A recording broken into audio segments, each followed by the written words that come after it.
obituary. If everybody didn't get to see it in the paper, but Dad was 90. Robert Lee Moser, Bob. He was a retired civil engineer and an Air Force veteran, and he passed on May 3rd. As an Air Force veteran, he flew over 3,000 hours on B-29 bombers during the Korean War, and he was a radio operator. And one time, they were out on a bombing mission, and the bomb stuck in the bomb bay. So the doors were open, but the bomb didn't drop. And so everybody, knew they were going to die because you can't land a plane with a bomb sticking out there. And so Dad volunteered and climbed down into the bomb bay, and he couldn't quite reach the bomb with his parachute on. So he climbed back up and handed his parachute to the next guy, climbed back down, and they trained him to never, ever look down. And he said he didn't. He didn't even know quite what he did, but the bomb dropped. And he's very lucky he didn't get sucked out with it, I think. And he climbed back out of there to a standing ovation, everybody on the plane.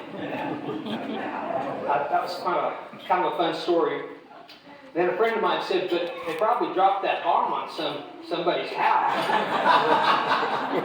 And so I questioned him on this, and he said, no, that was out over the ocean. So we can rest easy there.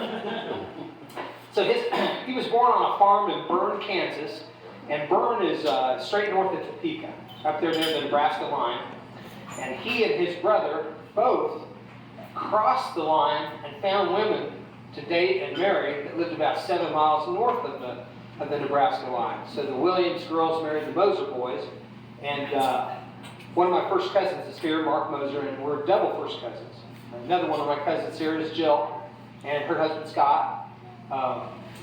And so, that was Bern, and my grandparents, his parents were Aaron and Hulda. Hulda was a Giesel, and Robert was the youngest of 5 children. He earned the nickname Shaky while shooting pool. And one of the pictures on the slideshow says Love Shaky on it, which I kind of thought was cool. He graduated from Bern High School, played 3 sports, and he was ambidextrous. He threw right-handed, but he batted left-handed. So he wrote right-handed, but he golfed with a left-hand set of clubs my whole life. He joined the Air Force in '51, and he flew for the 91st Strategic Renaissance Squadron on a B-29 airplane. If you look back at some of that war stuff, they had a big flag of a guy on a horse attacking a devil, and that was their flag, I guess you'd say, for the 91st Squadron.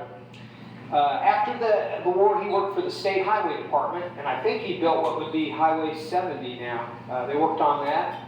And after graduating from Findlay College in Kansas City, in 1958, he started his own civil engineering consulting business, Moser & Associates. And one of the magnets that he used to have on his work trucks is sitting back on the table. And then there's a whole box of matches sitting back there. And the reason for that is my dad created the Moser & Associates logo is kind of a blue and green looking design, and it's on those match books, so if you want to take one with you, please do. Let's see.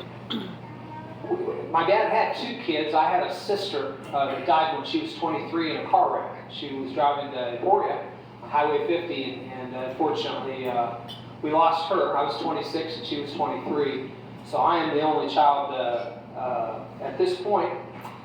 And she then married, her dad married Joy Brinson Moore. So she went by Joy Moore, and she was a teacher in Newton. And Mark, I think, had Joy as a teacher. She was a science teacher, I believe. And her son, Robin Moore, is here in front, and his wife, Linda. Thanks for coming. And they spent their years, Dad and Joy, traveling in a motorhome in the Southwest. It was pretty much near retirement when Dad met her.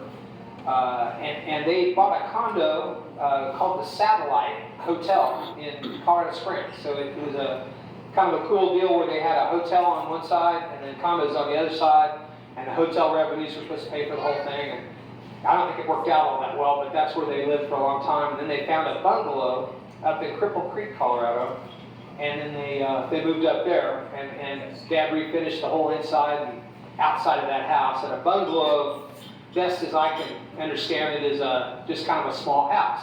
But they would, it was built in 1900 and was once a brothel.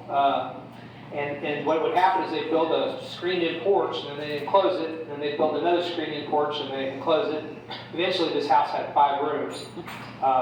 He then would also spend the winters in Yuma, Arizona. And he went out, and they found an RV park that they liked in Yuma, right across from the military base. And man, it's loud. You can hear jets, helicopters, taking off from 8 in the morning until 10 o'clock at night. He just loved that. He golfed all the time.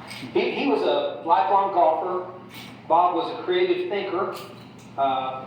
He enjoyed the company of all those friends in SUNY Sands RV Park. A lot of them were from Canada, because the Canadians do not like cold weather, so they'd go down there and he'd join them, and they had great times. Let's see, what else can I tell you about Bob? He could pretty much create anything out of wood.